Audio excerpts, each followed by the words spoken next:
Hello. कोरोनामुळे आपली सर्वच परिस्थिती बदलली आहे. त्यामुळे आपल्याला वेगवेगळ्या पद्धतींचा अवलंब करावा लागत आहे.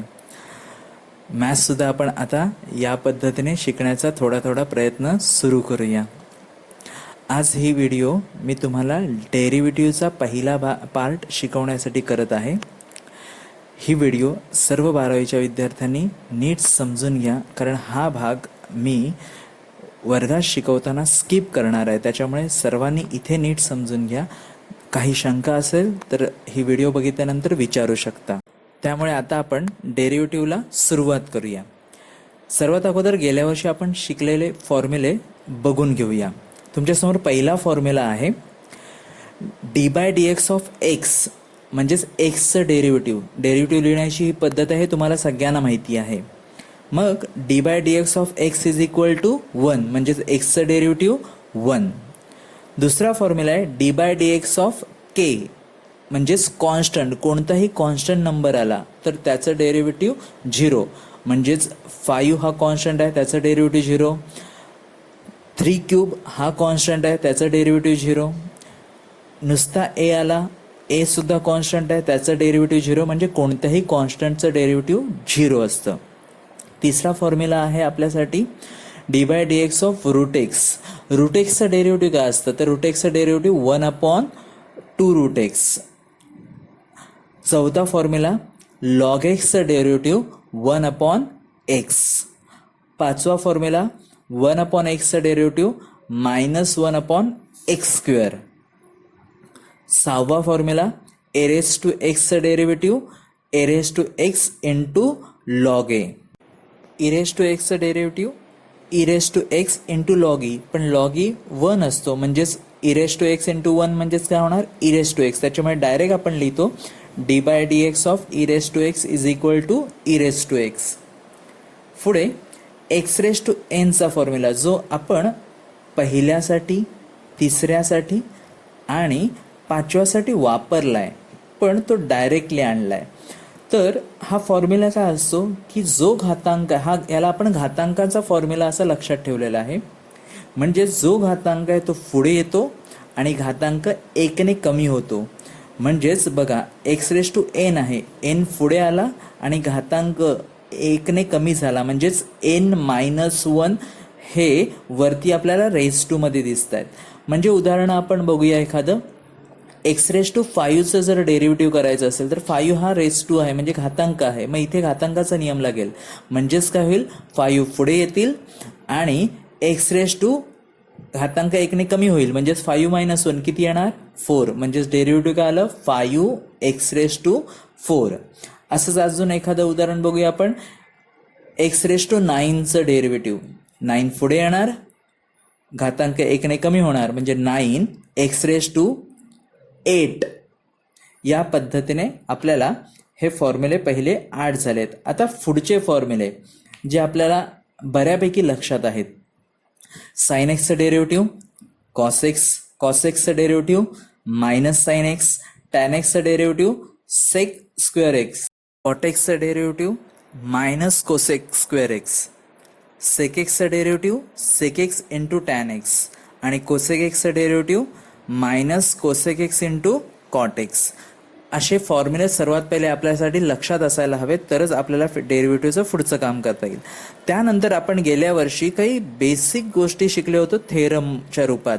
म्हणजे जर 2 फंक्शन असतील आणि त्या 2 फंक्शनमध्ये बेरीज असेल तर डेरिव्हेटिव्ह करताना करतात काय.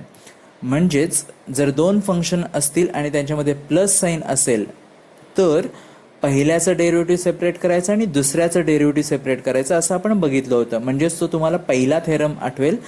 y = u + v असेल तर dy/dx = du/dx + dv/dx. म्हणजेच काय, पहिल्याचं डेरिव्हेटिव्ह करायचं प्लस सेपरेट दुसऱ्याचं डेरिव्हेटिव्ह करायचं, आपलं गणित संपलं. दुसरा थेरम होता, जर 2 फंक्शनमध्ये मायनस साईन असेल तर काय. सेम वे दोघांचे सेपरेट डेरिव्हेटिव्ह करायचं, मध्ये minus sign as it is ठेवायचं, म्हणजेच तो सुद्धा थेरम होता. y = u - v असेल तर डेरिव्हेटिव्ह करताना dy/dx = d by d x पहिल्याचं डेरिव्हेटिव्ह मायनस दुसऱ्याचं derivative d v by d x या पद्धतीने आपण बघितलं होतं. जर त्या फंक्शन्समध्ये मल्टिप्लिकेशन असेल तर काय करतात, मग आपण एका पद्धतीने हा नियम लक्षात ठेवला होता की जर दोघांमध्ये मल्टिप्लिकेशन असेल तर डेरिव्हेटिव्ह करताना पहिला आहे तसंच दुसऱ्याचं डेरिव्हेटिव्ह प्लस दुसरा आहे तसंच पहिल्याचं डेरिव्हेटिव्ह. कदाचित हा फॉर्म्युला आता तुम्हाला आठवला असेल. म्हणजेच तिसरा थेरम होता y is equal to u into v असेल तर d y by d x काय होतं, पहिलं आहे तसंच दुसऱ्याचं डेरिव्हेटिव्ह म्हणजे u into d v by d x plus दुसरा आहे तसंच पहिल्याचं डेरिव्हेटिव्ह म्हणजेच v into d u by d x. जर डिव्हिजनमध्ये असेल तेव्हा दुसरं आहे तसंच पहिल्याचं डेरिव्हेटिव्ह मायनस पहिलं आहे तसंच दुसऱ्याचं डेरिव्हेटिव्ह अपॉन दुसऱ्याचा स्क्वेअर असं मराठी आणि इंग्लिशचं कॉम्बिनेशन करून आपण फॉर्म्युला तयार केला होता. कदाचित आठवत असेल तुम्हाला. त्याप्रमाणे तिथे y is equal to u upon व्हीचा थेरम दिसतोय. D y by d x is equal to v into d u by d x म्हणजेच दुसरा आहे तसंच पहिल्याचं डेरिव्हेटिव्ह मायनस पहिला आहे तसंच दुसऱ्याचं डेरिव्हेटिव्ह म्हणजेच you into d v by d x upon दुसऱ्याचा स्क्वेअर म्हणजेच व्ही स्क्वेअर. या पद्धतीने आपण हे थेरम्स बघितले होते. आपण एखादं गणित कसं सोडवायचं ते बघून घेऊया. समजा y is equal to sine x आहे तर आपण डिफरन्शिएट करायला सांगितल्यावर आपण काय करायचो तर differentiate with respect to x लिहायचो. yचं डेरिव्हेटिव्ह करताना d y by d x is equal to आपण काय करायचो d by d x of जे दिलेलं आहे साइन एक्स ते लिहायचो. दोन्हीकडे डी बाय डी एक्स लिहून आपण पुढच्या स्टेपसाठी जायचो. मग साइन एक्सचं डेरिव्हेटिव्ह काय होतं तर कॉस एक्स आणि इथे आपलं उत्तर संपायचं. पण मुळात इथे अजून काहीतरी व्हायचं जे आपण कधी बघितलं नव्हतं किंवा आपण त्याकडे लक्ष दिलं नव्हतं कारण उत्तर तेच राहतं. पण तिथे काहीतरी होतं. ते काय होतं बघा तर साईनच्या आतमध्ये कोण आहे, साईनच्या आतमध्ये आपल्याला एक्स दिसतोय. मग जे आत आहे त्याचं डेरिव्हेटिव्ह पण पुढे घेतलं जातं. म्हणून आता तुम्हाला स्टेप दिसेल बघा कॉस एक्स इंटू आतल्याचं डेरिव्हेटिव्ह म्हणजेच d by d x of x. पण एक्सचं डेरिव्हेटिव्ह काय येतं 1. त्याच्यामुळे कॉस एक्स इंटू 1 केल्यावर सुद्धा उत्तर काय येतं कॉस एक्स. त्याच्यामुळे ही स्टेप लिहिण्याची गरज लागत नव्हती. आपण डायरेक्ट लिहायचो साइन एक्सचं डेरिव्हेटिव्ह कॉस एक्स. पण जर या एक्सच्या ऐवजी जर तिथे दुसरं कोणतरी आलं तर मात्र आपल्याला ते करावं लागेल काय की जे आतलं आहे त्याचं डेरिव्हेटिव्ह. मग आपण हाच प्रकार आज नीट समजून घेणार आहोत की फंक्शनच्या आतमध्ये जर फंक्शन असेल तर आपल्याला आतल्याचं सुद्धा डेरिव्हेटिव्ह घ्यायचं आहे. मग आपण दुसरं उदाहरण बघूया. y is equal to sine एक्सच्या ऐवजी आता जर साइन ऑफ लॉग एक्स असेल तर आपण काय करणार same differentiate with respect to x येणार. दोन्हीकडे डी बाय डी एक्स येणार म्हणजेच होईल d y by d x is equal to d by d x of sine of log x. आता आपल्याला कोण दिसतंय मेन फंक्शन साइन. मग साइनचं डेरिव्हेटिव्ह काय होतं कॉस. मग इथे आपण लिहिणार कॉस ऑफ लॉग एक्स.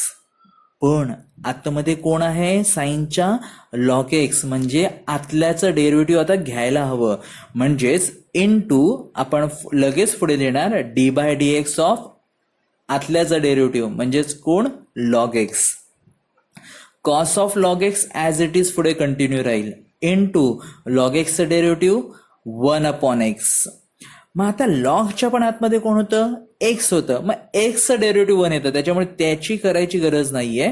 मग इथे आपला आन्सर संपेल d y by d x is equal to cos of log x आणि तो एक्स आपण अपॉनला लिहिणार म्हणजेच cos of log x upon x. या पद्धतीने आपण हा प्रकार आता समजून घेऊया की आपल्याला काय करायचं आहे. ओके. आता एक्झरसाइज मधली काही गणित आपण बघूया ज्याच्यामुळे तुम्हाला समजायला अजून मदत होऊ शकेल. पहिलं गणित बघा रूट ऑफ साइन एक्स आहे. ओके. आता रूट ऑफ साइन एक्स च्या वेळी डिफरन्शिएट करताना आपण काय लिहिणार, तर सर्वात पहिले स्टेप लिहिणार आपण differentiate with respect to x. दोन्हीकडे डी बाय डी एक्स लिहिणार ॲज इट इज. पण आता सर्वात पहिलं तुम्हाला रूट दिसतंय आणि रूट म्हणजेच काय, रेस टू 1/2. मग पहिलं काम आपल्याला पुढच्या स्टेपला करावं लागेल sine raise to 1/2 x. Okay, किंवा याऐवजी आपण डायरेक्ट सुद्धा जाऊ शकतो. कसं की रूट एक्सचं डेरिव्हेटिव्ह काय येतं, 1/2 रूट एक्स. मग त्याप्रमाणे रूट ऑफ साइन एक्सचं डेरिव्हेटिव्ह काय लिहिणार, 1/2 रूट साइन एक्स. ओके, हे डायरेक्ट सुद्धा लिहू शकतो, पण मी स्टेप कशी येते ते सांगतो, समजून येते तुम्हाला. साइन रेस टू 1/2 एक्स आहे. इंडेक्सचा रूल लागेल पहिला, सर्वात अगोदर इंडेक्स दिसतोय त्याच्यामुळे इंडेक्सचा रूल लागेल. इंडेक्स पुढे येईल म्हणजेच 1/2 पुढे येतील आणि घातांक 1 ने कमी होईल म्हणजेच 1/2 -1 जर केले तर आपल्याला मिळतात -1/2. म्हणून आपली पुढची स्टेप होईल 1/2 into sine raise to -1/2 x. पण आता रूल आपण वापरला इंडेक्सचा, मग फक्त इंडेक्सचा रूल वापरला. आता त्या इंडेक्सच्या आतमध्ये कोण होतं, साइन एक्स. म्हणजे आता आपल्याला आतल्याचं डेरिव्हेटिव्ह करायचं आहे, म्हणजेच कोणाचं, साइन एक्सचं. मग इंटू पुढे बघा लिहिलंय d by d x of sine x. मग साइन एक्सचं डेरिव्हेटिव्ह काय होतं, कॉस एक्स. आणि ती स्टेप कशी आली ती सांगतो. साइन रेस टू -1/2 एक्स आहेत. जर वरती रेस टू -1/2 असेल तर खाली येऊन काय होतील, +1/2. आणि रेस टू 1/2 म्हणजेच रूट. म्हणून आपण हे डायरेक्ट ही उत्तर लिहू शकतो. हे मगाशीच मी बोललो की आपण डायरेक्ट आन्सर लिहू शकतो. रूट एक्सचं डेरिव्हेटिव्ह काय असतं, 1/2 रूट एक्स. त्याप्रमाणे रूट ऑफ साइन एक्सचं डेरिव्हेटिव्ह काय येणार, 1/2 root sine x into sine एक्सचं डेरिव्हेटिव्ह काय आलं, कॉस एक्स. आता साइनच्या आतमध्ये काय होतं बघा, एक्स. पण एक्सचं डेरिव्हेटिव्ह 1 येतं त्याच्यामुळे त्याची करायची गरज नाही. इथे आपलं पहिलं गणित संपलं. ओके, आता दुसऱ्या गणिताकडे जाऊया. कॉस ऑफ रूट एक्स आहे. आता इथे जर नीट बघितलं तर इथे कॉसचा इंडेक्स नाही आहे. मगाशच्या गणितात साइनचा इंडेक्स होता, त्यामुळे पहिला रूल लागला इंडेक्सचा. आता इथे कॉसचा इंडेक्स नाहीये, म्हणजे इथे रूल लागेल तो कॉसचाच. मग पहिला रूल आपण कॉसचा वापरणार, मग कॉसचं डेरिव्हेटिव्ह करणार. मग कॉसचं डेरिव्हेटिव्ह काय असतं, कॉसचं डेरिव्हेटिव्ह मायनस साइन. म्हणजे कॉस रूट एक्सचं डेरिव्हेटिव्ह काय होणार, -साइन रूट एक्स इंटू कॉसच्या आतमध्ये कोण दिसते आपल्याला, रूट एक्स. मग आता रूट एक्सचं डेरिव्हेटिव्ह घेणार, म्हणून d by d x of root x. -Sine root x as it is खाली येतील.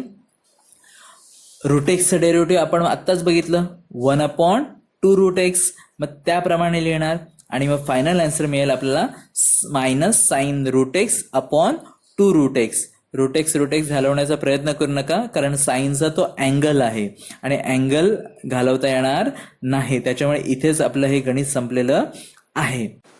आता आपण पुढचं गणित बघूया. Sine of cos of tan x. आता इथे जर नीट बघितलं तर आतमध्ये अजून फंक्शन दिसतात आपल्याला. बघूया कसं सोडवायचं. सर्वात पहिली स्टेप माहिती आहे, differentiate with respect to x. दोन्हीकडे डी बाय डी एक्स देणार. मग आता सर्वात पहिला आपल्याला कोणाचा रूल वापरावा लागेल, तर सर्वात पहिला आपल्याला साइन जे बाहेर दिसतात त्याचा रूल वापरावा लागेल. मग साइनचं डेरिव्हेटिव्ह काय, कॉस. मग साइनचं डेरिव्हेटिव्ह कॉस लिहिणार. जो आतला पार्ट आहे तो तसाच्या तसा लिहिणार, म्हणजे cos of tan x into. आता साइनच्या आतमध्ये कोण होतं त्याचं डेरिव्हेटिव्ह करणार. मग साइनच्या आतमध्ये जरा नीट बघा कोण दिसतंय आपल्याला, कॉस ऑफ टॅन एक्स. म्हणजेच आपण d by d x of cos of tan x लिहिणार. आता पुढच्या स्टेपला कॉस ऑफ टॅन एक्सचं डेरिव्हेटिव्हसाठी जाऊया. कॉसचं डेरिव्हेटिव्ह -साइन. मग -साइन आतला पार्ट आहे तसाच लिहिणार, म्हणजे -साइन टॅन एक्स. आता जरा नीट बघा, कॉसच्या पण आतमध्ये आपल्याला काहीतरी दिसतंय, म्हणजे आता इथे इंटू आतल्याचं डेरिव्हेटिव्ह चालूच होईल. म्हणजेच d by d x of, आता आतला पार्ट आहे टॅन एक्स म्हणून d by d x of tan x. म्हणजे अगोदरचा जो पार्ट येतोय तो आपण लिहतच जाणार, पण आतला जो पार्ट आहे त्याचं डेरिव्हेटिव्ह पुढे आणत राहणार. म्हणजेच पहिलं कॉस ऑफ टॅन एक्स आहे ते लिहिणार, minus sine of tan x आहे ते लिहिणार, इंटू साइन आहे म्हणून त्याला ब्रॅकेटमध्ये घेतलंय आपण. ओके, इंटू टॅन एक्सचं derivative sec square x. Okay, या पद्धतीने आता पुढे एक्सचं डेरिव्हेटिव्ह करण्याची गरज नाही, कारण त्याचं डेरिव्हेटिव्ह 1 येतं.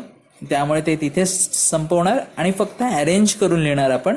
मायनस साईन पुढे घेणार आणि ज्या लहान टर्म्स आहेत किंवा त्याच पद्धतीने लिहिलं तरीही चालेल. अशा पद्धतीने आपलं हे गणित आलेलं आहे. ओके, इथे आपण हा डेरिव्हेटिव्हचा काही पार्ट समजवण्याचा प्रयत्न केलेला आहे. आता तुम्ही स्वतः काही गणितं सोडवण्याचा प्रयत्न करा. जर काही अडचणी आल्या तर नक्की विचारा. ओके, देन आपण पुढच्या व्हिडिओला नंतर लवकरच भेटू. बाय.